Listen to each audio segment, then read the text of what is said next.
2 hari menjelang bulan puasa 2025, Kepala Kantor Pajak Jakarta Khusus Pak Muhammad Hanif itu ketahuan melakukan pemerasan terhadap wajib pajak sampai ratusan juta rupiah. Minimal setidak-tidaknya itu 300 juta rupiah dan angkanya jauh lebih banyak lagi. Untuk apa? Untuk acara fashion show anaknya. Jadi ternyata kantor pajak itu memeras untuk urusan pribadi. Dan ini bukan kasus pertama dan ini juga tidak dengan modus pertama. Ada banyak sekali kasus-kasus pemerasan terhadap wajib pajak yang dilakukan oleh para petugas pajak.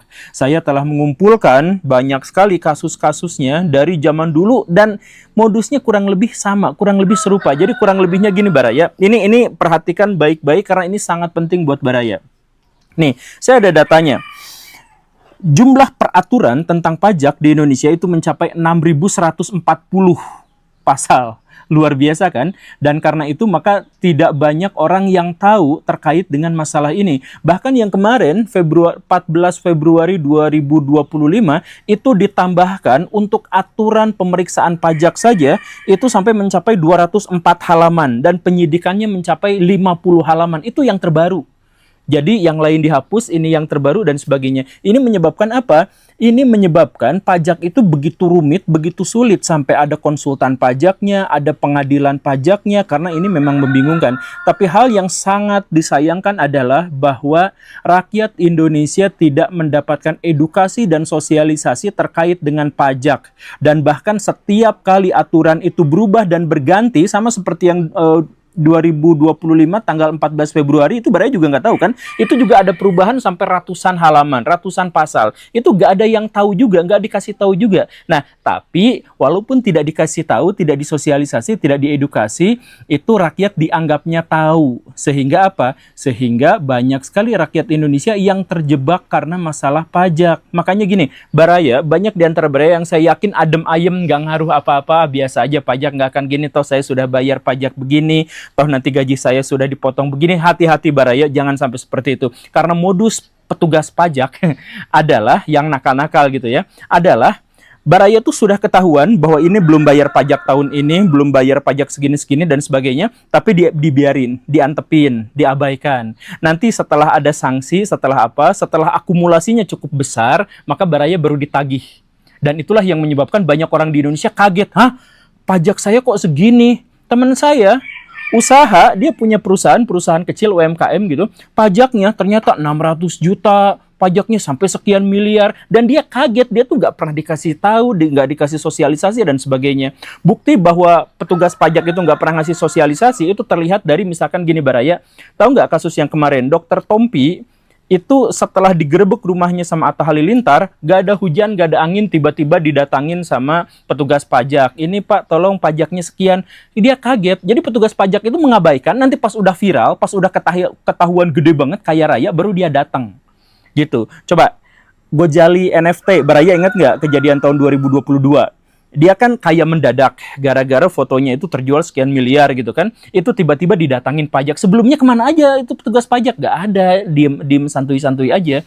Kemudian misalkan kasus Ustadz Solmed flexing rumahnya kayak gede banget gitu kan, sekian puluh miliar. Nah udah flexing itu tiba-tiba didatangin kantor pajak gitu dan sebagainya. Jadi mereka tuh gak dikasih tahu, gak ada sosialisasi, gak ada apa, dianggapnya tahu walaupun peraturannya sampai 6.000 pasal dan sebagainya. Nah setelah mereka cukup untuk disanksi, cukup untuk apa, baru mereka dikasih tahu bahwa pajaknya itu sekian-sekian gitu.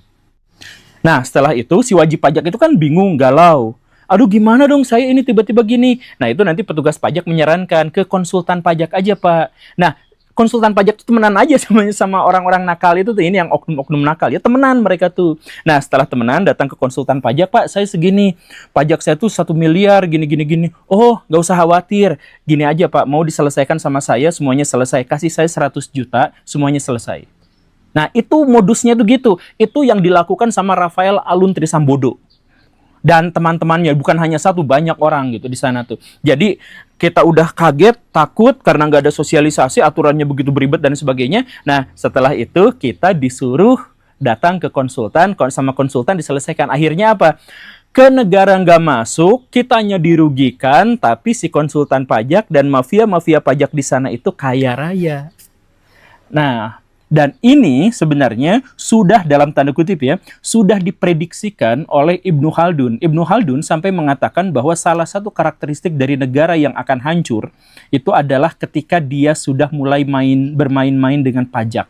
Dalam pemikiran Ibnu Khaldun, pajak itu adalah sejumlah nominal uang atau barang yang disetorkan kepada pemerintah oleh warga negara dan kompensasi dari setoran itu tidak bisa dirasakan secara langsung oleh masyarakat, tetapi langsung dijadikan alat untuk menyelenggarakan negara, ongkos menyelenggarakan negara. Kurang lebihnya seperti itu. Tetapi dalam pikiran Ibnu Khaldun, pajak itu wajib dan bayar pajak itu harus.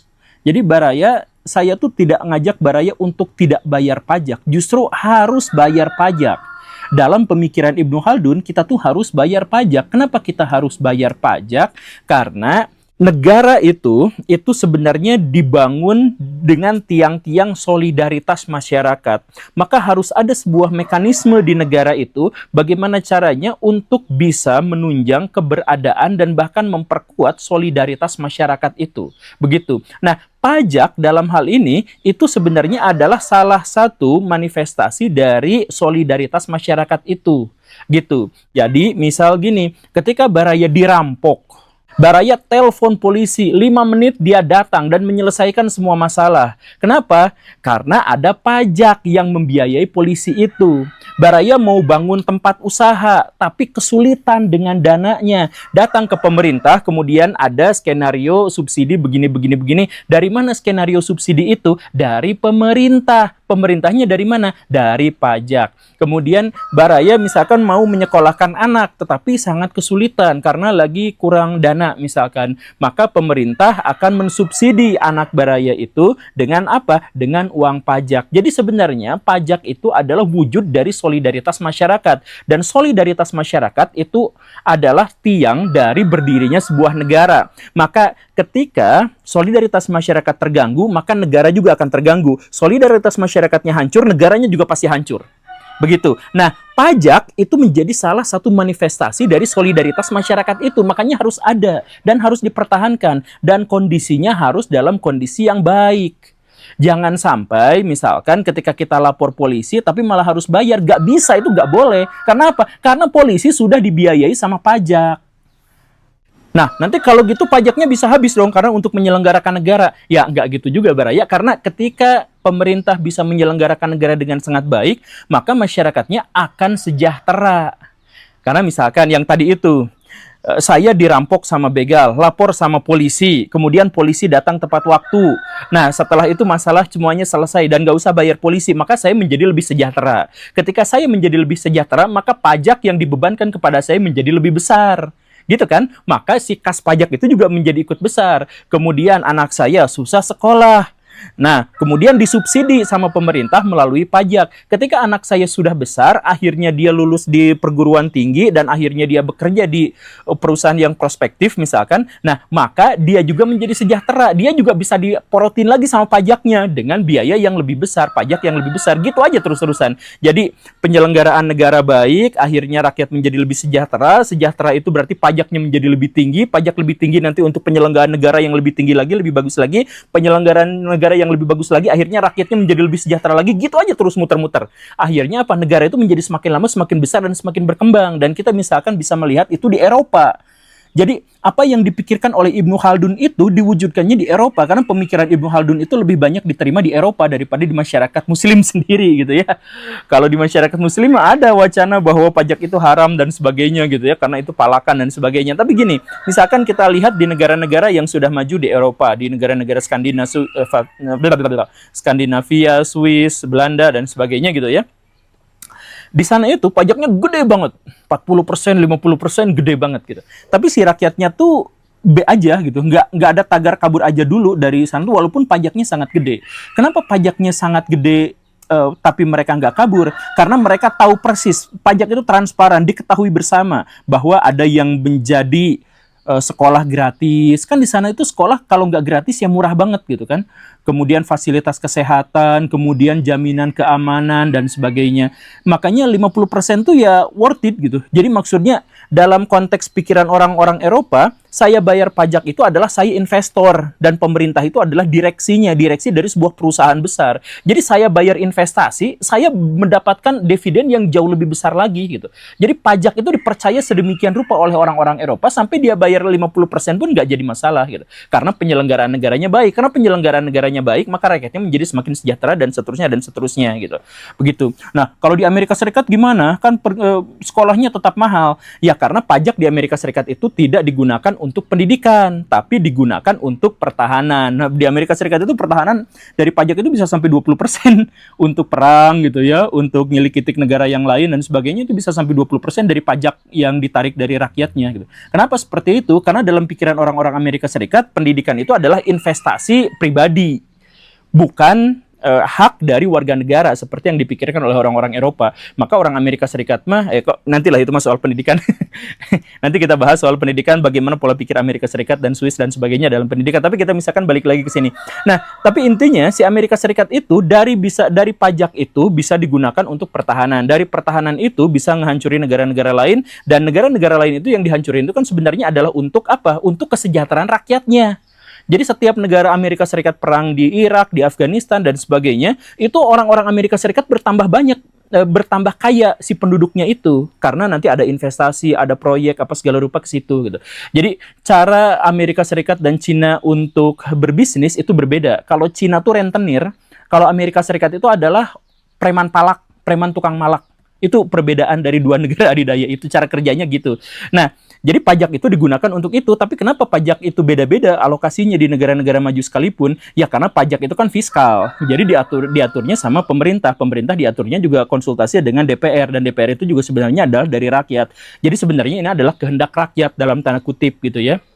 Nah, pajak dialokasikan kemana itu adalah kehendak rakyat, termasuk berapa nominalnya juga kehendak rakyat, tidak dipaksa oleh satu pihak bahwa harus naik sekian persen. Ya enggak, itu semuanya adalah diskusi dengan rakyat semuanya, karena ini demi kesejahteraan rakyat. Nah, maka dalam hal ini ada penegasan dari Ibnu Khaldun bahwa pajak itu adalah alat pendapatan negara, alat pendorong investasi, dan kemudian alat distribusi. Jadi contoh yang di Eropa itu ketahuan semuanya ya. Dia itu adalah alat pendapatan negara, kemudian pendorong investasi, dan alat untuk distribusi. Makanya si rakyat itu memang harus dan wajib untuk bayar pajak. Nah, tetapi di sisi lain Ibnu Khaldun pun mewanti-wanti bahwa kehancuran sebuah negara itu bisa saja disebabkan oleh pajak. Skenario besarnya seperti yang diketahui tadi itu ya, bahwa sebuah negara itu bisa ada ketika solidaritas masyarakat ada, dan solidaritas masyarakat itu bisa ada ketika dia termanifestasi, di antaranya adalah dengan pajak, begitu kan? Nah, tapi pajak itu juga bisa menghancurkan. Bagaimana skemanya? Salah satunya begini yang ditawarkan oleh Ibnu Khaldun. Ketika negara narik pajak dari rakyat, maka pajak itu akan berkumpul di satu tempat dalam jumlah yang sangat besar. Nah, ketika jumlah uang berkumpul dalam satu tempat dengan nominal yang sangat besar, si pengelolanya, pengelola pajak dalam hal ini, itu bisa saja imannya luntur. Lihat duit tuh imannya hancur. Jadi dia mulai korupsi.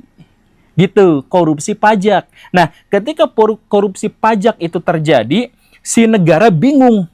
Kok alat penyelenggaraan negara jadi berkurang duitnya?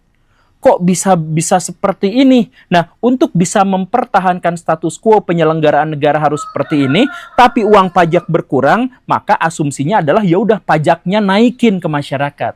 Maka si masyarakat itu akan diporotin menjadi lebih besar lagi. Nah, jadi kalau misalkan di sebuah negara ada kenaikan pajak yang kenaikan itu di luar angka inflasi misalkan, maka curigailah bahwa negara yang dimaksud itu korupsi pajak atau dikorupsi pajaknya. Itu salah satu indikasi yang ditawarkan sama Ibnu Khaldun. Gitu. Jadi kalau misalkan kenapa pajak kita jadi makin lama makin gede, makin bervariasi, makin banyak dan sebagainya, kemungkinan itu orang yang sedang mengumpulkan pajak itu korupsi. Gitu. Nah, setelah si rakyat diporotin dengan pajak yang semakin lama semakin berwarna, bervariasi, banyak, dan lain sebagainya, maka skenario berikutnya terjadi. Apa itu? Si rakyat menjadi malas untuk kerja. Ngapain saya kerja habis-habisan, banting tulang mencari nafkah, sampai bulan puasa yang haus-haus pun harus ngonten, misalkan ya. Tapi pajaknya justru malah diserahkan kepada negara dalam jumlah yang lebih besar. kok bisa seperti itu? Akhirnya apa? Akhirnya para pekerja itu menjadi malas. Atau di dunia modern bukan menjadi malas, tetapi menjadi malas dan atau korupsi. Jadi untuk bisa menutupi biaya hidup hasil kerja keras saya gitu, segini gedenya malah diporotin pajak yang gede, ya sudah, untuk menambalnya saya harus korupsi. Atau pajak itu dikorupsi. Jadi laporan pajaknya saya nyuap ke laporan pajak, gini aja, saya nggak usah bayar ke negara, saya bayar ke kamu, tapi semuanya selesaikan, gitu kan? Nah, akhirnya apa? Akhirnya korupsi merajalela di situ. Atau bentuk yang lain, orang yang diporotin pajak, kok kalau misalkan di sini saya usaha tuh sangat gak nyaman gitu, kerja habis-habisan diporotin pajak, akhirnya apa? Akhirnya kabur aja dulu ke negara yang lain yang lebih memberikan jaminan untuk usaha, sekaligus morotan pajaknya juga tidak besar. Kan di negara-negara yang sudah mengikuti saran Ibnu Khaldun itu semuanya sudah baik gitu. Penyelenggaraan negaranya baik, penyelenggaraan pajaknya baik, pengelolaannya baik dan sebagainya. Karena apa? Ya karena runutannya adalah seperti itu. Nah, kalau misalkan si rakyatnya dibebankan pajak yang lebih besar, kemudian dia malas atau kabur aja dulu atau korupsi, maka korupsi menjadi merajalela. Ketika korupsi sudah merajalela, maka tunggu kehancuran dari negara itu. Makanya Ibnu Khaldun menegaskan, ciri dari negara yang sudah tua, yang sebentar lagi dikubur, itu adalah pajak yang semakin bervariasi, pajak yang semakin mengikat masyarakatnya. Gitu ya, bisa dipahami. Jadi gimana dong? Ya makanya penyelenggaraan negara ini tuh harus baik gitu. Jadi sok misalkan balik lagi ke Eropa ya. Di Eropa itu setengah dari penghasilan dikasihin ke negara tuh gak jadi masalah. Karena itu justru menjadi semakin sejahtera dan menjadi semakin nyaman gitu.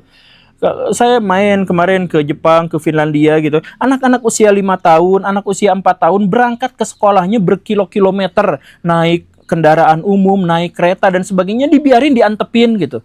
Tapi orang tuanya nggak pernah takut bahwa si anaknya itu nanti diculik, anaknya nanti tersesat, anaknya apa. Nanti nggak pernah seperti itu, dijamin sama negara, nggak akan gitu. Jadi CCTV di mana-mana, polisi di mana-mana, dan semuanya gercep gitu. Kalau misalkan si anak tersesat sedikit saja, si anaknya nanya sama orang lain, pasti dikasih tahu. Nanya ke polisi, pasti dikasih tahu. Si anaknya boro-boro diculik, dicolek aja misalkan pahanya, misalkan gitu ya. Itu langsung dalam... jadi gini nih, ini pengalaman saya di Jepang gitu. Pengalaman teman saya di Jepang gitu. Jadi ada misalkan pelanggaran, ada perempuan lagi jalan di satu lorong gitu, dicolek, digodain sama cowok. Di lorong itu, di ujungnya itu ada pertigaan, pas dia sampai ke pertigaan udah dicegat sama polisi gitu. Segercep itu hukum. Kenapa begitu? Pajaknya tinggi, tapi pajaknya itu worth it gitu. Saya mau ngapa-ngapain tuh udah dijamin semuanya sama negara. Makanya pajak itu adalah sebenarnya kita bayar investasi untuk kehidupan kita yang lebih sejahtera. Akhir-akhir ini masyarakat kita dirundung kepanikan karena ada isu bahwa pemerintah akan mengenakan pajak terhadap sembako. Walaupun kita semua tidak terlalu tahu apa yang dimaksud dengan sembako dan objek-objek apa sajakah yang masuk dalam kriteria sembako, tetapi kita paham bahwa sembako itu selalu identik dengan fakir miskin, dan karenanya memberlakukan pajak terhadap sembako itu dianggap sebagai tidak manusiawi. Alasan yang pertama tentu saja adalah karena kita masih dalam masa pandemi, dan alasan yang kedua adalah karena ini menyangkut kebutuhan orang-orang fakir miskin, dan yang ketiga adalah pemerintah berencana untuk memberlakukan pajak terhadap fakir miskin justru ketika mereka memberlakukan dan menggencarkan habis-habisan pengampunan pajak terhadap orang-orang kaya. Why gitu. Nah, sebelum berpikir ke arah sana, saya justru malah berpikir terhadap hal yang lain. Pertanyaan saya justru adalah kenapa berita ini muncul? Kenapa wacana ini mengemuka? Tapi kan ini adalah rencana yang masih sangat mentah. Bahkan seandainya pun sudah dibicarakan dan didiskusikan, kita belum tahu ini akan diterapkannya kapan. Kan begitu. Dan kalaupun sudah diterapkan, itu belum tentu akan merusak atau menghancurkan masyarakat miskin. Misalkan, kan selama ini kita sama-sama makan beras. Beras itu ada yang dari dalam negeri, ada yang dari luar negeri. Seandainya pajak itu diterapkan untuk salah satu beras dari satu sumber tertentu, mungkin itu akan memberikan kemaslahatan buat fakir miskin, karena itu akan menciptakan keadilan yang lebih baik. Seperti itu. Ini sebenarnya adalah karangan saya sendiri, cuman maksudnya bisa saja ke arah sana gitu. Jadi teknis dan mekanismenya sepenuhnya belum kita pahami. Maka di sini saya justru malah mau menyalahkan pihak-pihak yang membocorkan.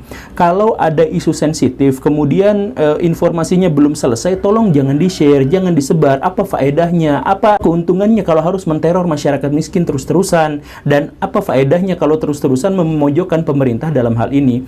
Kan gitu. Nah, jadi setelah kita menyalahkan pihak pembocor itu, mari kita sama-sama melihat latar belakang kenapa masalah ini muncul. Kenapa lagi-lagi masalah pajak itu menjadi sesuatu yang sensitif yang harus dibahas. Baraya, Indonesia adalah negara yang sangat-sangat luas dengan populasi penduduk yang sangat-sangat banyak dan masalah yang tentu saja begitu menumpuk. Bagaimana cara mengurusnya dan dari mana duitnya? Bagaimana cara memberi makan masyarakat Indonesia yang begitu banyak, membuat infrastruktur dan lain sebagainya.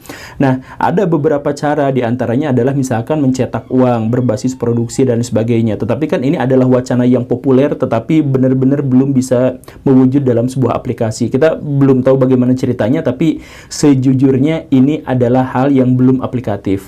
Kemudian cara-cara yang justru banyak ditempuh oleh pemerintah itu diantaranya adalah kita jual sumber daya alam. Nah, tapi masalahnya menjual sumber daya alam untuk bisa memenuhi kebutuhan masyarakat Indonesia itu sangat riskan. Pertama, karena keuntungannya sangat minim, sangat sedikit. Misal, kita punya besi, kita ambil besi dari alam, kemudian dijual. Itu untungnya kecil karena cuman anggaplah 5.000 sekilo. Yang seharusnya dilakukan adalah kita ambil besi, kemudian diolah, misalkan jadi casing CPU. Maka casing CPU itu per setengah kilonya atau per seperempat kilonya bisa sampai 600.000 rupiah, begitu kan? Tapi level Indonesia itu adalah level yang baru mengambil dari alam kemudian menjualnya, karena kita bukan negara industri, kita bukan negara produsen, kita gak ngerti apa-apa tentang teknologi yang dibutuhkan oleh masyarakat dunia, dan karena itu maka untungnya menjadi sangat minim. Kemudian masalah yang kedua adalah kalau kita mengambil sumber daya alam, maka kita akan merusak alam kita sendiri. Misalkan kita jualan batu bara, maka kita harus membabat hutan, menggundulinya, kemudian mengambil tanah dan membuat ceruk-ceruk yang sangat besar sebagai tempat wisata jin. Kan seperti itu. Atau kita misalkan jualan minyak kelapa, maka hutan-hutan kita akan dibabat kemudian diganti menjadi perkebunan kelapa sawit dan membuat harimau-harimau itu terpaksa mengungsi. Iya, kalau mengungsinya ke tempat hutan yang lain, kalau ke kamar baraya kan jadi rese juga. Begitu, tetapi ya apapun itu, apapun yang terjadi, ya kita memang sampai sejauh ini masih mengandalkan sektor sumber daya alam kita, karena kita butuh. Begitu ya. Nah, kemudian apa sumber pendapatan negara berikutnya? Ya, yang sekarang lagi diupayakan oleh pemerintah itu adalah bikin SWF. Apa itu SWF? Jadi semacam bandar, semacam cukong untuk satu kelompok yang berusaha untuk menarik investasi dari negara-negara asing untuk diberlakukan di Indonesia. Tetapi ini kan jadi masalah juga, ada kendalanya juga. Yang pertama adalah untuk negara-negara yang memiliki bargaining sangat rendah, diantaranya seperti Indonesia, maka investasi asing itu bisa sama dengan atau bisa identik dengan intervensi asing. Kan banyak sekali di antara kita, ya kita mengetahui lah, setiap ada perusahaan asing datang ke Indonesia, dia mintanya aneh-aneh, tetapi pemerintah Indonesia terpaksa harus mengikuti permintaan aneh-aneh itu demi agar perusahaan itu tetap ada di Indonesia. Begitu. Kemudian yang kedua, kalau kita memberlakukan SWF itu, di mana kita menarik investasi asing dari banyak pihak, kita bakal didemo. Jadi pemerintah itu akan didemo karena dianggap sebagai kapitalis dan sebagainya. Kenapa seperti itu? Karena untuk menyuburkan investasi di Indonesia, maka kita harus memanjakan pengusaha. Dan untuk memanjakan pengusaha, biasanya kita berarti akan mengorbankan kepentingan-kepentingan buruh. Misalkan, sistem kontrak akan dihilangkan, kemudian jam kerja akan ditambah, kemudian berbagai tunjangan mungkin akan dikurangi dan sebagainya. Nah, cara-cara seperti itu akan membuat investasi-investasi dari asing itu berdatangan ke Indonesia, tetapi di sisi lain buruh-buruh kita akan demo habis-habisan karena buruh kita tentu saja membutuhkan THR, membutuhkan tunjangan, membutuhkan hari libur dan lain sebagainya. Nah, ini akhirnya menjadi masalah lagi, tapi sekarang tetap akan lagi digodok ya, nggak tahu nanti bagaimana ujungnya.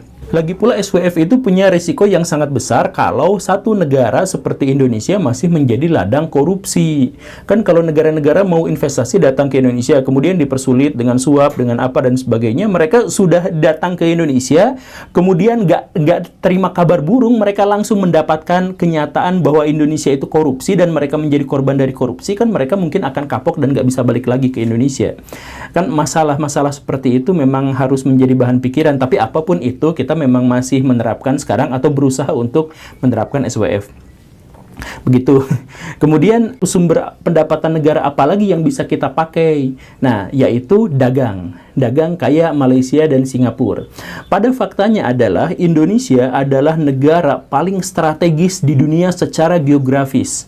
Karena apa? Pertama, Indonesia itu jalur pelayaran yang melewati Indonesia itu adalah jalur pelayaran paling banyak di seluruh dunia, paling padat jalur pelayarannya. Yang kedua adalah karena Indonesia masuk dalam wilayah yang disebut sebagai setengah dari populasi global. Udah mas strategis ada di tempat yang paling banyak penduduknya, yang paling membutuhkan produk-produk. Nah, tetapi Indonesia nggak bisa dagang ternyata. Kenapa? Masalah yang paling utama adalah karena kita tidak terpercaya. Jadi walaupun kita ada di wilayah yang sangat strategis, kita tidak bisa dipercaya sama negara lain karena kita memang terkenal dan sudah melegenda sebagai bangsa yang tidak jujur. Misal, kalau Baraya jual kaos oblong ke Amerika Serikat belum tentu mau walaupun harganya cuma 20.000 perak. Tapi kalau yang jual kaos itu adalah Singapura, orang Amerika Serikat mau beli walaupun itu harganya 1 juta rupiah. Kenapa? Karena Singapura itu terpercaya, Singapura itu jujur, Singapura itu dikenal sebagai negara yang paling baik dalam bisnis. Nah, karena itu, maka mereka bisa menjual barang apapun walaupun mereka tidak memiliki barang apapun. Kan begitu. Sedangkan Indonesia, ya Indonesia mah jangankan Amerika Serikat, Baraya, kita aja tidak percaya sama anak bangsa yang lain, kita tidak percaya sama pejabat-pejabat kita nggak percaya sama anggota DPR kita. Begitu kan? Dan memang sebaliknya pun seperti itu, pemerintah juga tidak percaya pada anggota DPR misalkan, dan tidak percaya pada masyarakat dan sebagainya. Nah, kenapa seperti itu? Karena kita itu adalah bangsa yang sering sekali berbohong, kita bangsa yang sering sekali korupsi. Mau motokopi aja kita harus menyogok tukang parkir palsu yang ada di sana. Ketika lagi sekolah, kita mencontek dan guru-guru mengabaikan itu. Bahkan kalau ulangan UN misalkan, itu guru-guru malah mempersilahkan untuk mencontek dan sebagainya. Nah, maka kita harus sadar sekarang mari kita makan hasil dari kebohongan itu sendiri. Singapura jujur, maka Singapura maju, kaya raya, enak, dipercaya. Indonesia ada di wilayah yang sangat strategis, tetapi karena tidak jujur, maka tidak dipercaya, maka menjadi miskin. Maka silakan introspeksi diri. Jadi ketika Indonesia miskin, jangan malah menyalahkan elit global, tapi berpikirlah untuk memperbaiki diri agar kita menjadi lebih baik lagi. Kemudian sumber pendapatan negara berikutnya apa? Ya diantaranya BUMN misalkan ya. Tapi kan BUMN di Indonesia itu malah menjadi alat politik dari sekelompok pihak tertentu. Jadi BUMN itu biasanya dipegang oleh pihak-pihak yang biasanya mencukongi pemerintah atau pihak-pihak yang dulunya mendompleng pada pemerintah dan sebagainya. Ya konon kabarnya seperti itu ya. Nah karena itu maka dia tidak bisa memberikan kesejahteraan buat masyarakat Indonesia, tapi malah mensejahterakan sekelompok elit politik tertentu atau sekelompok pihak tertentu saja. Katanya sih seperti itu, saya sih percaya-percaya aja. Kemudian yang berikutnya, nah apa sumber pendapatan negara? Pajak. Nah disinilah masalahnya. Pajak itu adalah sesuatu yang paling mudah dipungut dari masyarakat. Kenapa seperti itu? Karena dengan atau tanpa kita sadari, kita memang bayar pajak. Waktu saya beli ini, dengan atau tanpa saya sadar, saya membeli ini ditambahi dengan pajaknya. Waktu saya beli kamera itu, HP itu, dan lain sebagainya, itu pasti ada pajaknya. Nah, pajak itu bisa dipungut dengan atau tanpa kita sadari dan dengan atau tanpa persetujuan kita. Karena pajak itu begitu mudah, begitu enak untuk memungutnya, maka ini menjadi sumber pendapatan negara. Bahkan di Indonesia, pajak adalah sumber pendapatan negara terbesar. Begitu. Maka karena itulah pajak terus-terusan digodok, berusaha untuk dinaikkan bagaimana caranya agar memberikan pendapatan yang lebih besar kepada Indonesia, termasuk yang sekarang menjadi wacana-wacana rusuh. Begitu. Ya, walaupun pajak di Indonesia dikorupsi, walaupun pajak di Indonesia banyak yang salah sasaran dan sebagainya, tetapi intinya pajak adalah sumber pendapatan terbesar bagi Indonesia karena sumber-sumber pendapatan yang lain yang sebelum yang dijelaskan seperti barusan itu banyak masalahnya, banyak kendalanya.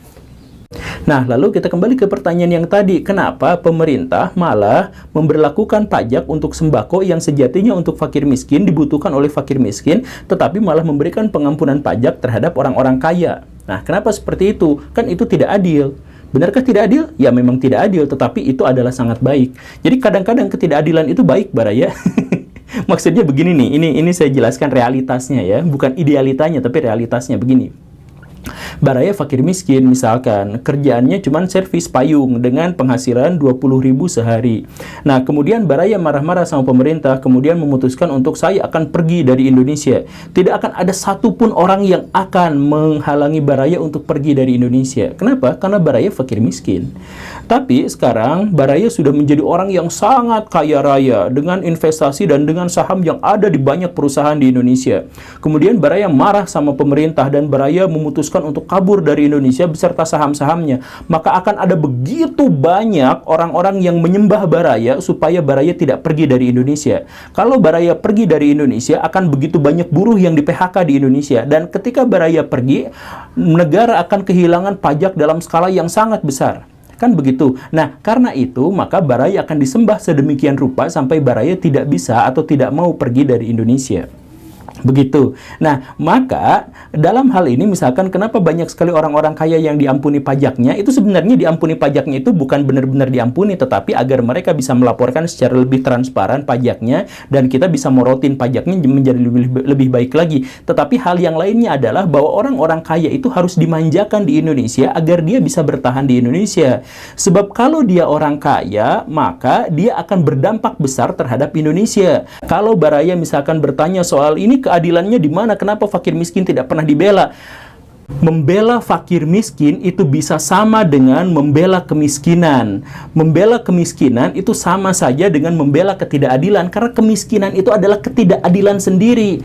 Maka kalau sekarang Baraya miskin, berupayalah sekuat-kuatnya untuk menjadi kaya. Bayar pajak segede-gedenya sama pemerintah. Biarkan mereka mengemis kepada kita, bukan kita yang mengemis kepada mereka. Ada seorang raja di sebuah negeri bernama Negeri 78. Dia sangat dicintai dan sangat dikagumi oleh rakyatnya. Karena dia peduli pada rakyat, membela rakyat, mensejahterakan rakyat, melindungi rakyat. Ia melakukan semua hal yang bisa dilakukannya agar rakyatnya senang. Subsidi dikasih, janji palsu dikasih, kaos kampanye dikasih, gelar honoris causa juga dikasih, kartu pinter dikasih, akses judol, akses pinjol juga dikasih, semuanya dikasih. Tapi makin hari, rakyatnya makin rewel dan manja. Biasa dikasih, produktivitas berkurang, karya berkurang, tapi kemauannya nambah. Raja sadar bahwa dia tidak bisa menyenangkan terus-terusan rakyatnya. Karena menyenangkan mereka yang manja berarti membuat beban negara semakin berat. Kas negara tergerus, sedangkan penghasilan tidak menentu. Muncullah sebuah dilema. Kalau dia terus-terusan mengikuti kemanjaan rakyat, kas negara habis. Tapi kalau nggak diturutin, rakyat tidak akan lagi menyanjungnya. Dan dia bisa stres kalau tidak disanjung. Maka apa boleh buat? Pergilah ia ke luar angkasa, ke planet Namek. Di sana ia ngemis minta uang pinjaman. Pak, saya butuh pinjaman 8.000 triliun, kata Raja 78 kepada Raja Planet Namek. Raja Planet Namek manggut-manggut merasa tahu masalahnya, lalu langsung mengabulkan. Oke, kami kasih kamu pinjaman dengan catatan 1. Pinjaman harus dalam bentuk mata uang kami, yaitu dulur. Dan karena itu harus dibayar juga dengan mata uang kami, yaitu dulur. 2. Selama utang belum lunas, maka kamu tidak boleh bikin industri yang menyaingi kami. Ketiga, sebaliknya, barang-barang industri kami harus lancar masuk ke kerajaan kamu.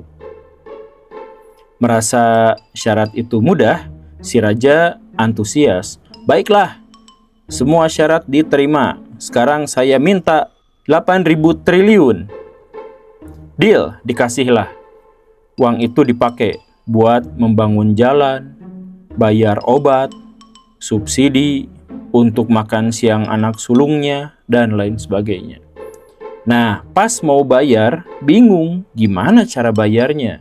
Masalah pertama, si utang itu harus dibayar pakai dulur, sedangkan kerajaan itu tidak memiliki mata uang dulur.